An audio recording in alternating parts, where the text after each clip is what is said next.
আলহামদুলিল্লাহ অত্যন্ত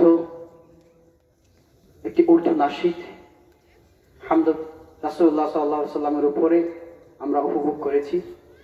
এ পর্যায়ে গুরুত্বপূর্ণ তাকরীর পেশ করছেন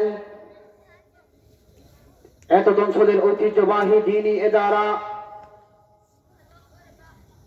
রাজারকুল আজিজুল উলুম মাদ্রাসার উস্তাদুল হাদিস জনাব হযরতে মাওলানা মুফতি দিলওয়ার হুসাইন সাহেব দামাত বারাকাতুহুল আলিয়া।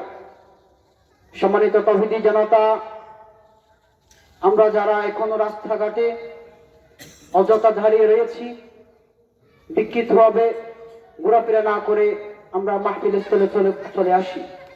সম্মানিত হাজিরিন, গুরুত্বপূর্ণ তাকরীর পেশ করছেন বিশিষ্ট ইসলামী চিন্তাবিদ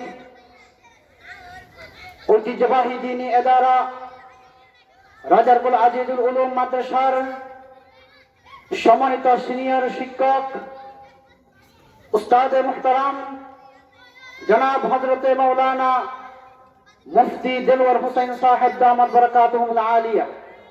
আমি মুহতারাম হুজুরকে ওনার গুরুত্বপূর্ণ নসিহত পেশ করার জন্য মাহফিল পরিচালনা কমিটির পক্ষ থেকে বা আদব আরজ করছি। আসসালামু আলাইকুম ওয়া রাহমাতুল্লাহি ওয়া বারাকাতুহু।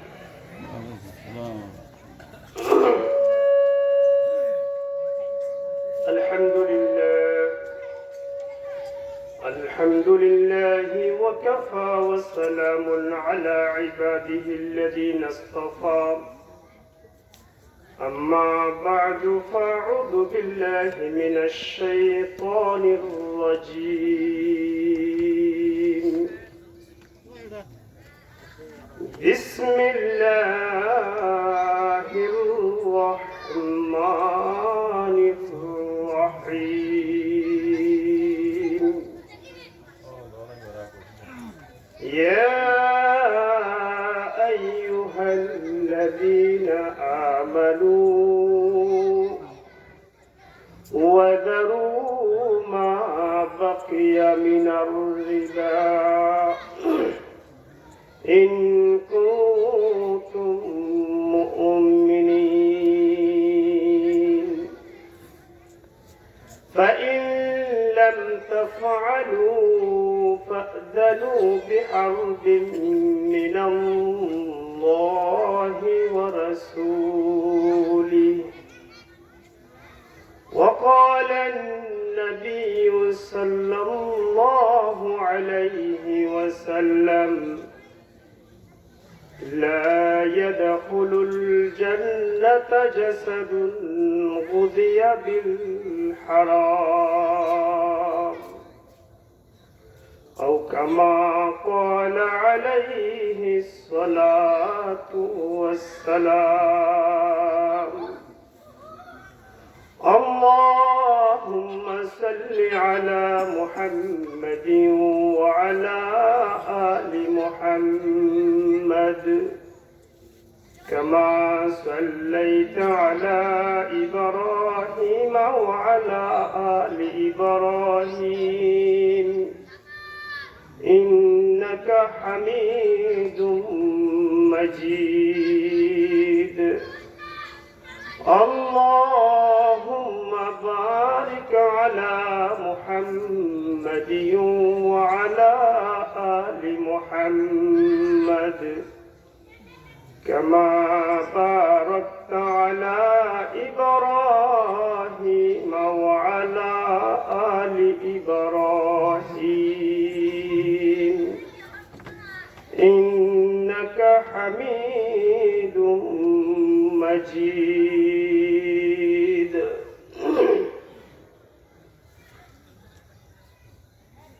রাজারকুল শিকদারপাড়া মাহফিল বাস্তবায়ন কমিটির উদ্যোগে আয়োজিত আজকের এই ইসলামী সম্মেলন উপস্থিত সম্মানিত সভাপতি মুরব্বিয়ানে کرام আমার সামনে উপবিষ্ট সম্মানিত দ্বীন প্রিয়, ইসলাম প্রিয় তাওহীদি জনতা, আল্লাহ রাব্বুল ইজ্জত আমাদেরকে তৌফিক দান করেছেন আমরা একটি দ্বীনি মাহফিলে সমবেত হতে পেরেছি। আমি পবিত্র কোরআনুল কারীমের একটি আয়াত পাঠ করেছি। রাসূল আকরাম সাল্লাল্লাহু আলাইহি ওয়াসাল্লামের অসংখ্য অগণিত আহাদিস থেকে সংক্ষিপ্ত একটি হাদিস আপনাদের সামনে আমি পেশ করেছি। আল্লাহ রাব্বুল ইজ্জত যদি তৌফিক দান করেন, পবিত্র কোরআনুল কারীম এবং রাসূল আকরাম সাল্লাল্লাহু আলাইহি ওয়াসাল্লামের ছোট্ট এই হাদিসকে সামনে রেখে সংক্ষিপ্ত কিছু কথা উপস্থাপন করার চেষ্টা করব। আল্লাহ রাব্বুল ইজ্জত আমাদের সবাইকে আমল করার তৌফিক দান করুন। সম্মানিত হাজিরিন, মাহফিল বাস্তবায়ন কমিটির পক্ষ থেকে বিষয়বস্তু নির্ধারণ করে দেয়া হয়েছে। যে বিষয়বস্তুটি আমাকে দেয়া হয়েছে হালাল উপার্জনের গুরুত্ব, অত্যন্ত একটি গুরুত্বপূর্ণ বিষয়। আমরা যে দৈনন্দিন খাবার গ্রহণ করি, একটা মানুষ বাঁচতে না খেয়ে কেউ বাঁচতে পারবে না। যেহেতু আমরা প্রাণী, সবাইকে খাবার গ্রহণ করতেই হবে।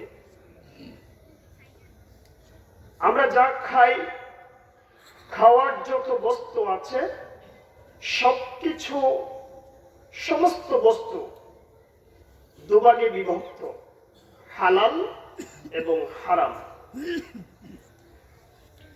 আমরা যা উপার্জন করি, উপার্জনের যতগুলো পন্থা পদ্ধতি মাধ্যম আছে, আমরা যদি বিশ্লেষণ করি দুভাগে ভাগ করতে পারি, হালাল এবং হারাম। ইসলামী অর্থনীতির ভাষায় উপার্জনের মূল মাধ্যম হলো চারটি। আমরা যে টাকা উপার্জন করি, টাকা কামাই, বিভিন্ন জন বিভিন্নভাবে আমরা যে সম্পদ ইনকাম করি, উপার্জন করি, এই উপার্জনের মাধ্যম, মৌলিক মাধ্যম হলো চারটা। এগুলো আমরা সবাই জানি। চার উপায়ে সম্পদ আমরা উপার্জন করি। এক নম্বর ইজারা, দুই নম্বর তিজারা, তৃতীয় সানাআ, চতুর্থ হলো জারাআ। এগুলো হলো ইসলামী অর্থনীতির ভাষা। অর্থাৎ শ্রম, ব্যবসা, শিল্প এবং চাষাবাদ, এই চারটি উপায়ে আমরা সম্পদ উপার্জন করি। এই চারটি উপায় আমি আবার বলছি।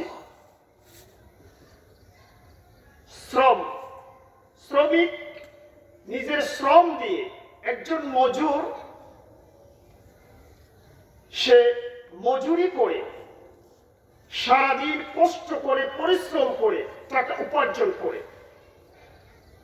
ব্যবসায়ী ব্যবসা করে টাকা উপার্জন করে। বিভিন্ন শিল্প কারখানার মালিক, ফ্যাক্টরি, শিল্প কারখানা বিভিন্ন বস্তু তৈরি করে এগুলোকে সাপ্লাই দিয়ে তারা টাকা উপার্জন করে।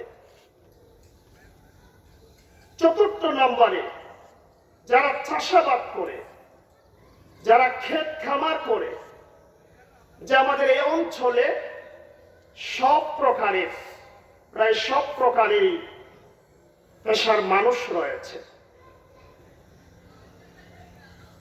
আল্লাহ রাসূল সাল্লাল্লাহু আলাইহি ওয়াসাল্লাম এবং কুরআনুল কারীমের আয়াতকে আমরা সামনে রেখে একজন মানুষকে কিভাবে চলতে হবে, এগুলোকে যদি আমরা বিশ্লেষণ করি, উপার্জনের যে 4টি মাধ্যম রয়েছে, প্রত্যেকটা মাধ্যম হালাল হতে হবে।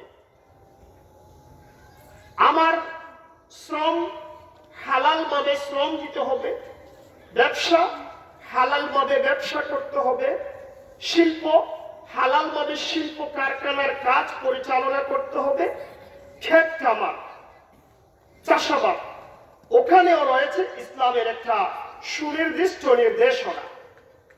এই সবগুলো মানতে পারলেই আমরা হলাম প্রকৃত মুসলমান। শুধু নামাজ আদায় করব, রোজা রাখব, হজ করব, আমরা মুত্তাকি হয়ে যাব, এগুলোর ভিতরে ইসলাম সীমাবদ্ধ নয়। ইসলামের গুরুত্বপূর্ণ একটা অধ্যায়, গুরুত্বপূর্ণ একটা কাজ হলো হালাল উপার্জন, হালাল খাবার গ্রহণ করা। আল্লাহ পাক রব্বুল আলামিন দুনিয়াতে যতগুলো নবী এবং রাসূল পাঠিয়েছিলেন, সমস্ত নবী এবং রাসূলদেরকে সর্বপ্রথম 2টি নির্দেশনা দিয়েছিলেন। ইয়া আইয়ুহার রাসূল কুলু মিনাত তাইয়্যিবাত ওয়া'মালু সালিহান। ইয়া আইয়ুহার রাসূল কুলু মিনাত তাইয়্যিবাত ওয়া'মালু সালিহান। সমস্ত দুনিয়ার শুরু থেকে নবী মুহাম্মদুর রাসূলুল্লাহ সাল্লাল্লাহু আলাইহি ওয়াসাল্লাম পর্যন্ত যত নবী এবং রাসূল আল্লাহ পাক রব্বুল আলামিন এই দুনিয়াতে পাঠিয়েছেন, হযরতে আদম আলাইহিস সালাতু ওয়াস সালাম থেকে হযরতে মুহাম্মদুর রাসূলুল্লাহ সাল্লাল্লাহু আলাইহি ওয়াসাল্লাম পর্যন্ত আল্লাহ যত নবী এবং রাসূল পাঠিয়েছেন, সমস্ত নবী এবং রাসূলদেরকে নির্দেশনা দিয়েছিলেন, ইয়া আইয়ুহার রাসূল, হে রাসূলগণ, কুলু মিনাত তাইয়্যিবাত ওয়া'মালু সালিহান, তোমরা হালাল খাবার গ্রহণ করো। সমস্ত রাসূলদেরকে আল্লাহ পাক রব্বুল আলামিন নির্দেশ দিয়েছিলেন কিসের? তোমরা হালাল খাবার গ্রহণ করো। এরপরে নির্দেশ দিলেন ওয়া'মালু সালিহান, তোমরা নেক কাজ করো, আল্লাহর ইবাদত করো। এখানে একটা কথা বোঝা যায়, যত নবী এবং রাসূল আল্লাহ পাক এই দুনিয়াতে পাঠিয়েছিলেন, সমস্ত নবী এবং রাসূলদেরকে কি জন্য পাঠালেন? আল্লাহর ইবাদতের জন্য। মানুষদেরকে নামাজ কায়েম করতে বলার জন্য, রোজা রাখতে বলার জন্য, হজ করতে বলার জন্য সমস্ত নবী এবং রাসূল তারা দুনিয়াতে আসার পরে একটা কথাই বলেছিলেন, কুলু লা ইলাহা ইল্লাল্লাহ তুফলিহু। দুনিয়ার মানুষ বলো আল্লাহ ছাড়া কোনো মাবুদ নেই এবং হযরত আমি আল্লাহর নবী, আমি আল্লাহর রাসূল। এই কথাটাই মানুষকে বোঝানোর জন্যই সমস্ত রাসূল এবং নবীদের আগমন ছিল। কিন্তু সেই নবী এবং রাসূলদেরকে আল্লাহ পাক সর্বপ্রথম নির্দেশ দিলেন যে তোমরা আগে হালাল খাবার খাও। কি খাও? হালাল খাবার খাও, তারপরে ইবাদত করো। হালাল খাবার খাও, তারপরে ইবাদত করো। তোমার খাবার হালাল হতে হবে, তোমার পানীয় হালাল হতে হবে, তোমার পোশাক হালাল হতে হবে, তোমার বাড়ি হালাল হতে হবে, তোমার জমি হালাল হতে হবে। সব কিছু হালাল হওয়ার পরেই এবার ইবাদতে তুমি অগ্রসর হও। এর থেকে বোঝা যায়, এর থেকে কি বোঝা যায়?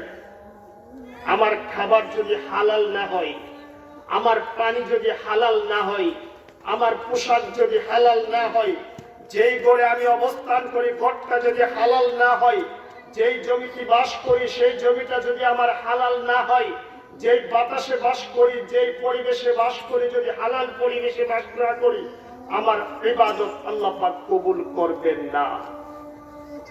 আপনি বড় আলিম হতে পারেন, আপনি বড় মুহাদ্দিস হতে পারেন, আপনিও বড় মুফতি হতে পারেন, আপনি মাদ্রাসার মুহতামিম হতে পারেন, আপনি চেয়ারম্যান হতে পারেন, মেম্বার হতে পারেন, আপনি সমাজের নেতা হতে পারেন, আপনি পরিবারের বড় সদস্য হতে পারেন, আপনার অনেক উপাধি থাকতে পারে, আপনি তাবলীগের চিল্লা লাগাইতে পারেন, আপনি তাবলীগে মানুষ জড়াতে পারেন, আপনি তাবলীগে ভালো বয়ান করতে পারেন, আপনার অনেক নাম আছে, আপনার অনেক সুনাম আছে, আপনার অনেক যশ আছে, আপনি অনেক বড়, আপনার পিছে মানুষ দৌড়ায়, আপনার কথা বলে মানুষ শান্ত হয়, কিন্তু আপনার খাবার হলো হারাম, আপনার ইবাদত আল্লাহ পাক কবুল করবেন না।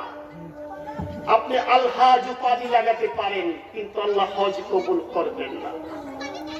লাগাইতে লাগাই না, আল হাজ উপাধি লাগাই, হজের টাকাটা ছিল সম্পূর্ণ হারাম। আরেকজনের জমি দখল করে সেটাকে ঘেরাও দিয়ে নিজের করে নিয়েছে, আরেকজন টাকা পায় সেই টাকা এখনো পরিশোধ করেনি, আরেকজনের উপরে জুলুম করে আমি অর্থ সম্পদের মালিক হয়েছি, আমি অনেক বড় হয়েছি, শেষ পর্যায়ে এসে হজ করে আমি আল হাজ হয়েছি। আল্লাহ পাক এই হজ কবুল করবেন না। এই হজের গুরুত্ব আল্লাহর কাছে বিন্দু পরিমাণ গুরুত্ব নেই আপনার এই হজের। আল্লাহ পাকের রাসূল সাল্লাল্লাহু আলাইহি ওয়াসাল্লাম ইরশাদ করেন, আর রাজুলু ইউতিলুস সাফার, একজন মানুষ দীর্ঘ রাস্তা, দীর্ঘ পথ, অনেক দূর পথ পাড়ি দিয়ে হজ করতে যায়। কত কষ্ট, বিমান ভাড়া করতে হয়, অনেক প্রিপারেশনের প্রয়োজন রয়েছে, অনেক টাকার প্রয়োজন রয়েছে, অনেক প্রসেসিং এর প্রয়োজন রয়েছে, গড়ের সমস্ত ফ্যামিলিকে ছেড়ে যেতে হয়, অনেক সফরে কষ্ট রয়েছে, অনেক দুর্ঘটনার সম্ভাবনাও রয়েছে। সব কিছু মেনটেন করার পরে আল্লাহ পাকের বাইতুল্লাহ শরীফে হজ করতে গেল। আল্লাহ পাকের রাসূল সাল্লাল্লাহু আলাইহি ওয়াসাল্লাম ইরশাদ করেন, একজন মানুষ অনেক কষ্ট স্বীকার করে আল্লাহর ঘর বাইতুল্লাহকে তাওয়াফ করার জন্য, জিয়ারত করার জন্য যায়। এরপরে ইয়ামুদ্দু ইয়াদাইহি ইলাস সামা, বাইতুল্লাহতে গিয়ে কাবা শরীফের গিলাফ ধরে আকাশের দিকে দুহাত উত্তোলন করে আল্লাহকে বলে, ইয়া রব, ইয়া রব, হে আমার প্রতিপালক, হে আমার প্রতিপালক, আমার গুনাহগুলো মাফ করে দেন। তখন আল্লাহর পক্ষ থেকে গায়বী আওয়াজ আসে, মাতআমুহু হারামুন, মালবাসুহু হারামুন,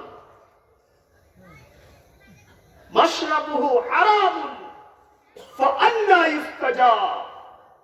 যেই খাবার খেয়েছো তুমি হারাম, যেই পোশাক তুমি পরিধান করেছো হারাম, যে পানীয় তুমি পান করো হারাম, ফাআন্না ইস্তাজাব।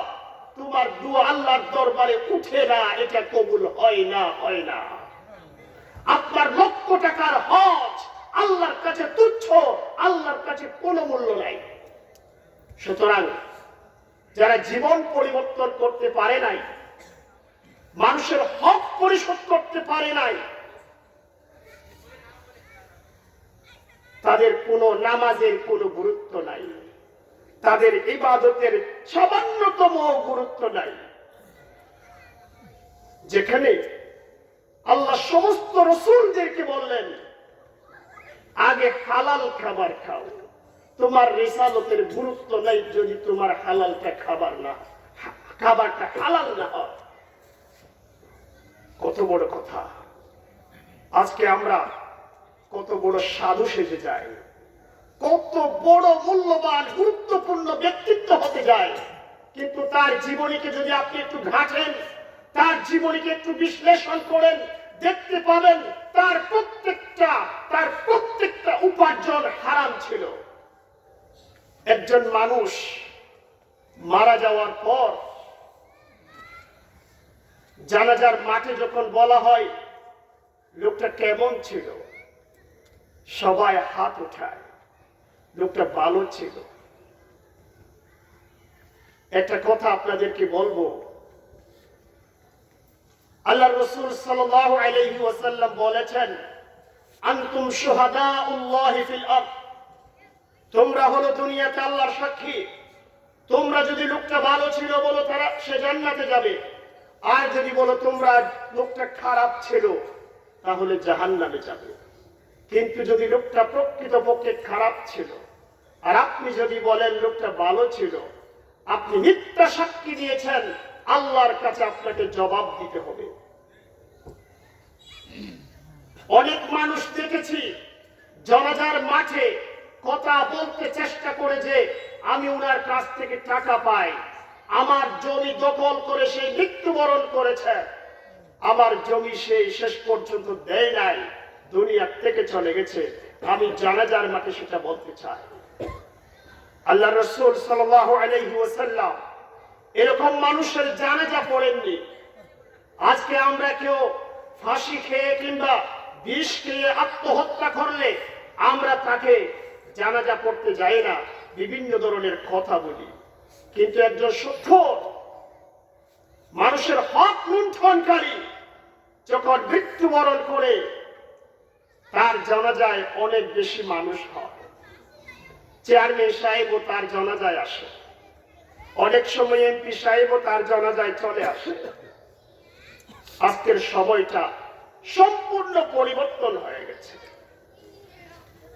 সম্মানিত হাজিরিন, আল্লাহ পাকের রাসূল সাল্লাল্লাহু আলাইহি ওয়াসাল্লাম ইরশাদ করেছেন,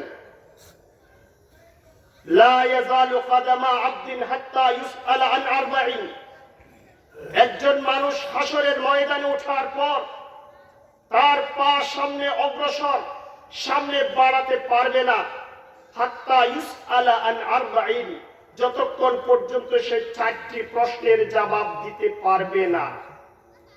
কি বললাম? আল্লাহর রাসূল বলেছেন যেই পর্যন্ত 4টি প্রশ্নের জবাব সেই দিতে পারবে না, সামনে অগ্রসর হতে পারবে না। কবর থেকে উঠলেন হাসরের মাঠে, পা বাড়াচ্ছেন সামনের দিকে, সাথে সাথে আল্লাহর ফেরেশতা আপনার সামনে হাজির। আপনাকে বলবেন 4টি প্রশ্ন রয়েছে, প্রশ্নগুলোর উত্তর দেন, এরপরে সামনে অগ্রসর হবেন।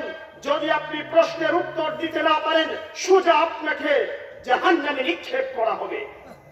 সেই 4টি প্রশ্ন রেডি করছেন তো? সেই 4টি প্রশ্নের উত্তর প্রস্তুত আছে তো? তাহলে আপনি জান্নাতি, না হয় আপনার ঠিকানা হলো জাহান্নাম। সম্মানিত হাজিরিন, সেই 4টি প্রশ্ন কি? আল্লাহ রাসূল সাল্লাল্লাহু আলাইহি ওয়াসাল্লাম বলেন, তার কাছে প্রশ্ন করা হবে আন উমরিহি ফীমা আফনাহু, আল্লাহ পাক তোমাকে একটা জীবন দিয়েছিলেন। সবাইকে আল্লাহ পাক একটা জীবন দিয়েছেন কি দেন নাই? তোমাকে আল্লাহ পাক একটা জীবন দিয়েছিল। কেউ 60 বছর, কেউ 70, কেউ 50 পারাতে পারে না, কেউ 40, কেউ আরো কম বয়সে মৃত্যুবরণ করে। আল্লাহ পাক তোমাকে একটা হায়াত, তোমাকে একটা জীবন দিয়েছিল। এই পুরা জীবন তুমি কোথায় কাটিয়েছ? এই জীবনকে আল্লাহ পাক রব্বুল আলামিনের হুকুম এবং নবীজি সাল্লাল্লাহু আলাইহি ওয়াসাল্লামের আদর্শ মোতাবেক পরিচালনা করেছ, নাকি তোমার মন মতো জীবন পরিচালনা করেছ? আল্লাহ পাকের ফেরেশতা তার কাছ থেকে জিজ্ঞাসা করবেন। যারা জীবনটা যেভাবে কাটিয়েছে বলতে পারেন যে সেখানে একটা বলেই দিব যে আমি আল্লাহর রাস্তায়, আল্লাহর ইবাদতে জীবন কাটিয়েছি। যদি মিথ্যা বলা হয়, এখানে মিথ্যা চলে, দুনিয়াতে মিথ্যা চলে, সব মিথ্যা চলে, ওই আখিরাতে মিথ্যা চলবে না। আল্লাহর ফেরেশতা বলবেন আল্লাহর হুকুমে, এই লোকটা মিথ্যা বলছে, তার মুখে প্লাস্টারিং করে দাও, মোহর মেরে দাও। এবার তার হাত থেকে জিজ্ঞাসা করা হবে, হাত তুমি কি কাজ করেছিলে তোমার জীবনে? পাও থেকে জিজ্ঞাসা করা হবে, হে পাও কি করেছিলে তোমার জীবনে? কোথায় কোথায় হেঁটেছিলে? চোখকে জিজ্ঞাসা করা হবে, তুমি কোথায় কোথায় দৃষ্টিপাত করেছিলে? জিহ্বাকে জিজ্ঞাসা করা হবে, এই জিহ্বা তুমি কি কাজ করেছিলা, কি স্বাদ নিয়েছিলা? প্রত্যেক শরীরের প্রত্যেকটা অঙ্গের মুখ তৈরি হয়ে যাবে, আপনার বিপক্ষে সাক্ষী দিবে। সেজন্য সেখানে মিথ্যা বলার কোনো সুযোগ নাই।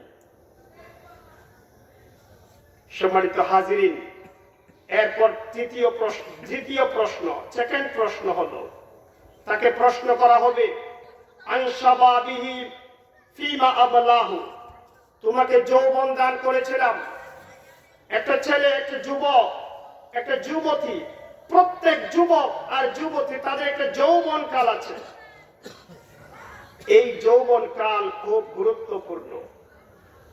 আল্লাহ পাক প্রশ্ন করবেন, তোমার যৌবন কাল কোথায় কাটিয়েছ? আল্লাহ রাব্বুল ইজ্জতের অসংখ্য শুকরিয়া, আমাদের যুবকরা শিকদারপাড়া মাহফিল বাস্তবায়ন কমিটিতে আমরা দেখলাম একদল যুবক এই অঞ্চলে তার ইসলামী সম্মেলন কায়েম করেছে।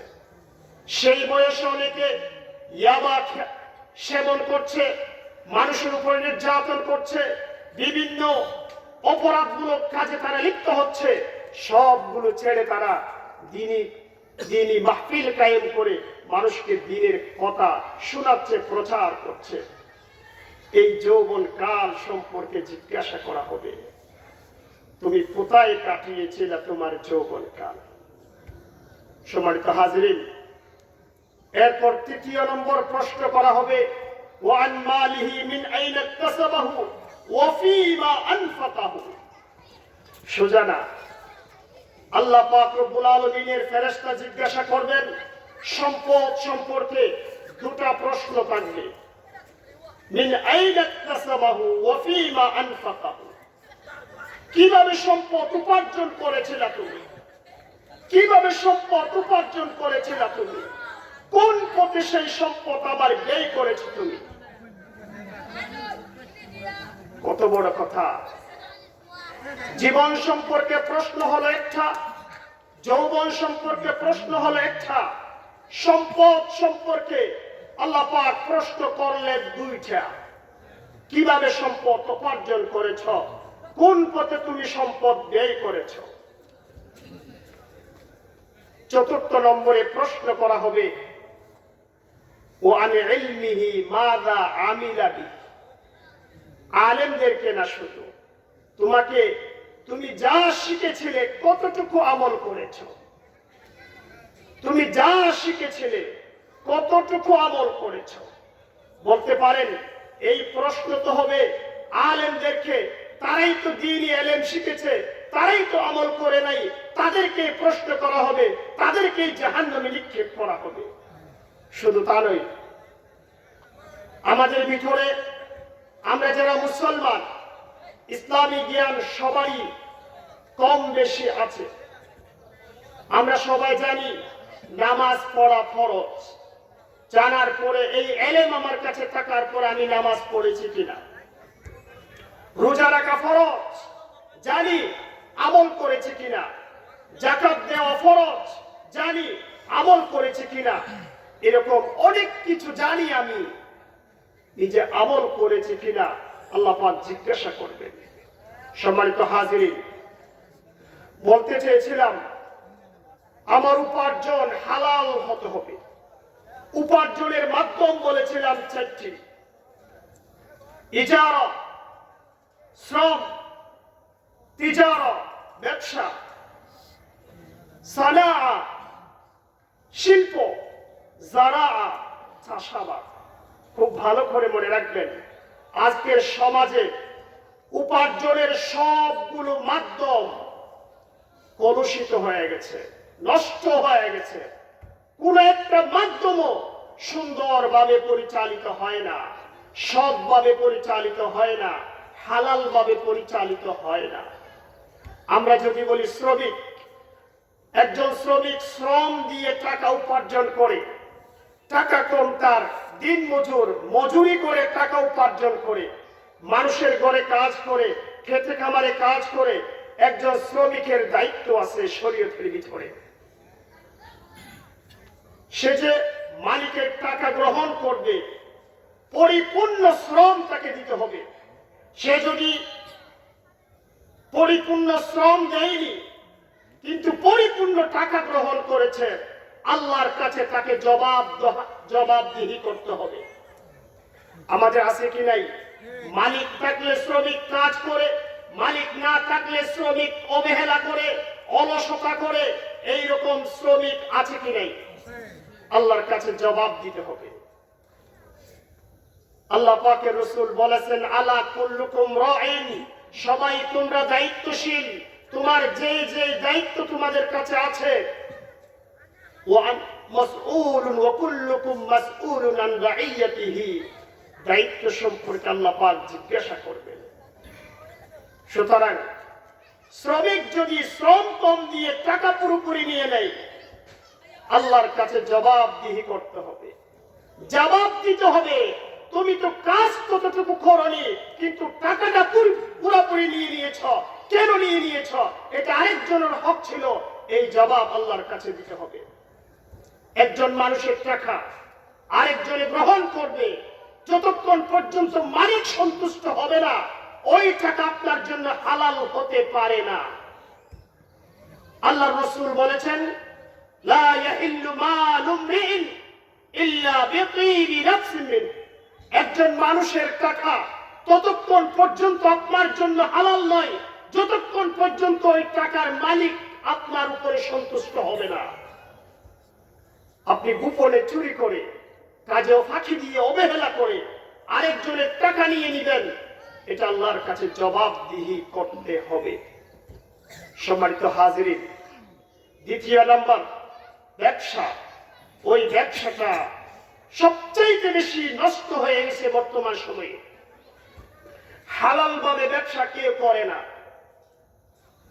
আল্লাহ রাসূল সাল্লাল্লাহু আলাইহি ওয়াসাল্লাম ব্যবসায়ীদের ব্যাপারে দু ধরনের কথা বলেছেন, তারা জান্নাতি, তারা জাহান্নামী।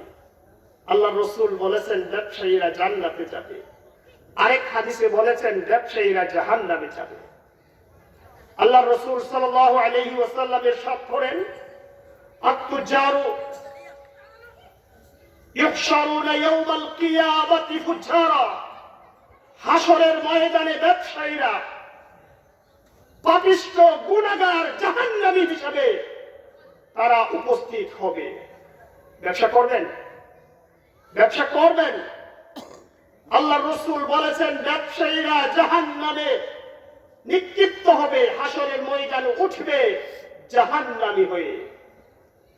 তবে ইল্লা মান ইত্তাকা, যে আল্লাহকে ভয় করে, ওয়াসাদাকা, সত্য কথা বলে, ওয়াবাররা, এবং ভালো কাজ করে।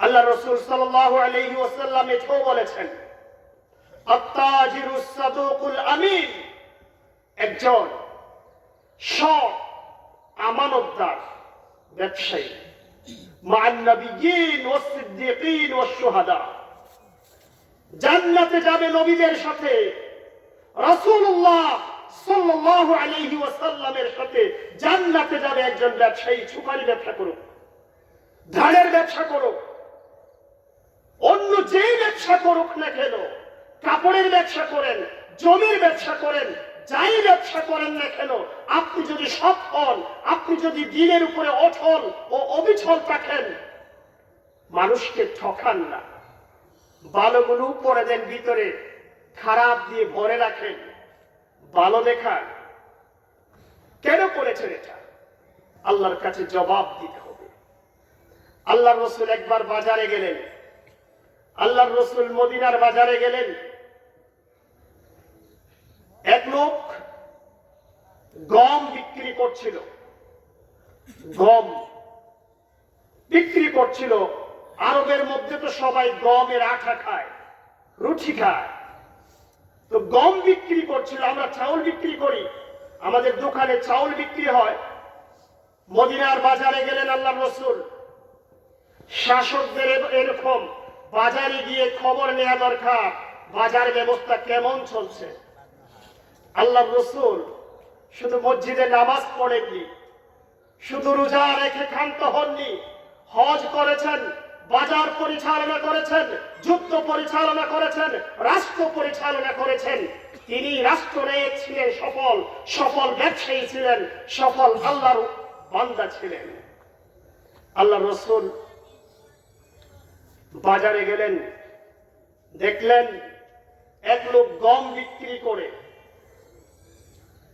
আল্লাহ রসুল গমের স্তূপের ভিতরে হাত ভিতরে প্রবেশ করে দিলেন। গম এভাবে চাল মেরে আছে, স্তূপ করে রাখা আছে। আল্লাহ রসুল গমের স্তূপের ভিতরে এভাবে হাত ভিতরে প্রবেশ করে ভিতর থেকে কিছু গম বাহিরে নিয়ে আসলেন। হাতে নিয়ে দেখলেন গমগুলো ভিজা ছিল, আর উপরে যে গমগুলো দেওয়া হয়েছে এগুলো ঝরঝরে শুকনো ছিল। ভিতরে যে গম দেওয়া হয়েছে এগুলো পানিতে ভিজা ছিল। আমাদের দেশে এগুলো হয় কি হয় না? মাছ বিক্রি করে ভালোগুলো উপরে দেয়, গোলালু বিক্রি করে, আলু বিক্রি করে ভালোগুলো উপরে দেয়, সুপারি বিক্রি করে ভালোগুলো উপরে দেয়, ধান বিক্রি করে, চাউল বিক্রি করে ভালোগুলো উপরে দেয়, তরকারি বিক্রি করে ভালোগুলো উপরে দেয়, টমেটো বিক্রি করে ভালোগুলো উপরে দেয়, সাজিয়ে রাখে যাতে মানুষ আকর্ষিত হয়, দেখতে ভালো লাগে। আপনি কাপড় ক্রয় করতে যান, দেখবেন ভালো লাইটিং করা আছে, যেমন মনে হয় অনেক টাকার, অনেক দামি কাপড়। বাড়িতে আনার পর দেখবেন এটা এত মূল্যবান না।